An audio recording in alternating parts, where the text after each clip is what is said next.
Nutri, será que a creatina realmente é importante, tem associação com a questão cognitiva?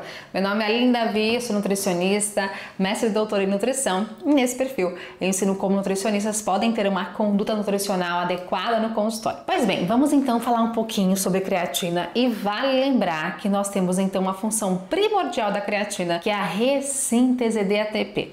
Hoje nós temos vários tipos de trabalhos que mostram outros benefícios associados com o controle glicêmico, associando com exercício, entre outras questões. Mas nós temos cada vez mais estudos mostrando segurança da creatina, grande aplicabilidade para adultos, adolescentes, idosos, então bem interessante. Nós conseguimos ter no nosso corpo a produção de creatina, isso é fato. Além disso, nos alimentos, especialmente de origem animal, carne de modo geral, nós temos então creatina presente também. Mas gente, é fato que não é tão fácil assim ter uma boa quantia da creatina na alimentação. Óbvio que depende do seu consumo alimentar, fato. Mas a questão é, a suplementação é mais prática, é mais fácil e mantém a quantidade exata de acordo com a necessidade de cada paciente. Vale observar então que nós temos um processo de associar a creatina primordialmente com essa ressíntese de ATP. Ou seja, bem interessante para vários tipos de modalidades esportivas. O paciente pode ter mais força, associando também com mais síntese de proteínas musculares,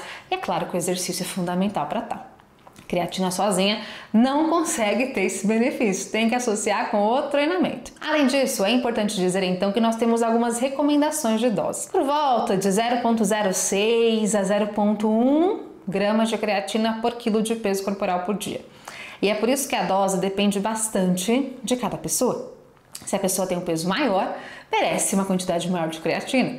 E até mesmo pessoas que treinam mais, que têm mais massa muscular, dependem então de uma quantidade maior de creatina, com toda certeza. Mas eu quero te mostrar, além disso, que a gente tem aí alguns trabalhos, e esse é um dos que mais gerou um burburinho na internet, na rede científica também, associando com a cognição. Quero que vocês vejam aqui o seguinte. Cada linha dessa, que está aqui do lado, tem vários autores, mostram um estudo. Então, imagina só, vários pesquisadores criaram uma pesquisa científica para avaliar a questão da cognição nas pessoas.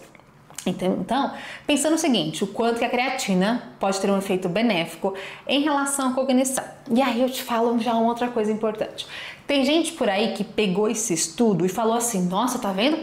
Usar creatina sem nem precisar de exercício, nem nada, é outra questão, é outra via, não é ressíntese de ATP. Aqui é cognição, então creatina associada com cognição. Mostrou então que vários tipos de estudos que estão aqui na tela falou o seguinte, são 8 trabalhos, 8 tipos de estudos que foram feitos de modo randomizado, controlado, ou seja, eu tenho um grupo creatina, eu tenho um grupo placebo em comparação, isso aqui é bem bacana. E fizeram uma avaliação então da creatina nesses indivíduos para questões de memória e indivíduos que são saudáveis. E aí qual que é o ponto? Eles identificaram, chegaram à conclusão que suplementação de creatina melhorou a medida de desempenho na memória em indivíduos saudáveis, especialmente em pessoas com idade um pouco mais avançada, por volta de 66 a 76 anos de idade. Então qual que foi a ideia?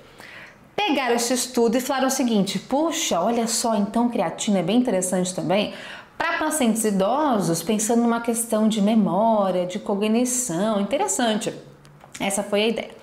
Só que, gente, por mais que seja um trabalho interessante, com 8 estudos comparados entre si, a princípio de boa qualidade, você fala, nossa, que legal, né? É um bom trabalho, bem feito. Só que a gente tem que ter um pouquinho mais de cautela. E eu quero te mostrar uma outra coisa que na ciência é muito comum, tem muita briguinha, tem muito joguinho de ego também, mas uma coisa importante, um pesquisador avalia o dado do outro. Porque alguns pesquisadores, quando olharam esse dado, falaram, nossa, será que é tão bom assim? Que legal, que interessante, vamos olhar com mais cautela. E aí o que aconteceu? Vou te mostrar no próximo slide. Um outro grupo de pesquisadores começou a olhar os dados inseridos no estudo prévio, que eu te mostrei no slide anterior, de maneira mais acurada. Começaram a olhar, eles duvidaram, nossa, mas eles pensaram assim, puxa, que dado interessante, será que realmente é isso? Vamos ver. E eles foram olhar cada estudo de modo muito mais organizado, tiveram uma cautela, um refinamento maior. E aí, eles chegaram à conclusão seguinte, que quem fez análise estatística, ou seja, slide anterior, ó, é um trabalho que comparou vários estudos e para tal existe a aplicação de uma análise que é uma meta-análise. Ou seja, você pega os dados científicos desses estudos e você basicamente joga numa estatística para verificar se existiu um benefício real ou não.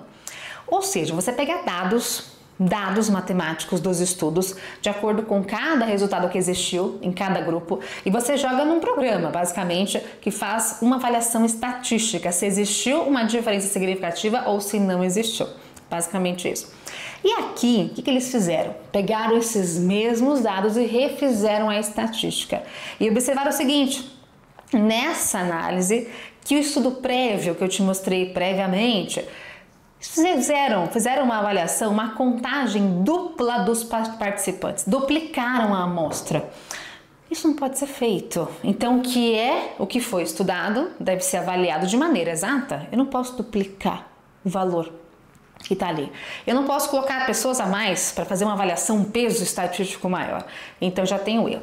E além disso, eles falaram o seguinte, fizeram análises dessa questão dos trabalhos científicos e que não existiu uma boa sensibilidade, não existiu um dado estatístico comprovando, então, efeitos na memória dos participantes. Ou seja, eles fizeram toda uma análise, como vocês estão vendo aqui, ó, fizeram uma retratação diretamente para a revista que publicou o artigo científico, dizendo, olha, esse trabalho, esse estudo que foi publicado, ele mostra um dado que, na verdade, não é bem realidade. Então, por conta disso, cautela. Nós ainda não temos comprovação científica de que a creatina realmente está associada com efeito cognitivo. Não estou dizendo que creatina é ruim, não é isso. Estou dizendo que para essa questão ela não tem uma comprovação científica ainda. Será que daqui a alguns anos alguém comece a estudar mais e comprova essa ação? Talvez sim, mas no momento nós não, ou talvez não também. No momento nós não temos essa comprovação. Então, quando me falarem sobre creatina, nós temos muitas aplicabilidades para vários propósitos, pensando em vários tipos de esportes, pensando em questões recreativas, pessoas que fazem academia de modo convencional, desportistas, super interessante. Porém, pensando em cognição, não tão interessante assim. Agora comenta aqui pra mim qual que é a sua opinião, o que você já leu sobre isso, para que eu te conheça um pouco mais. E vale lembrar, também curta esse vídeo, compartilha com quem acha, quem tem certeza que creatina está associada com cognição. E também eu tenho o Instagram, para você que não sabe, é @dra.alindavi. Te espero no próximo vídeo.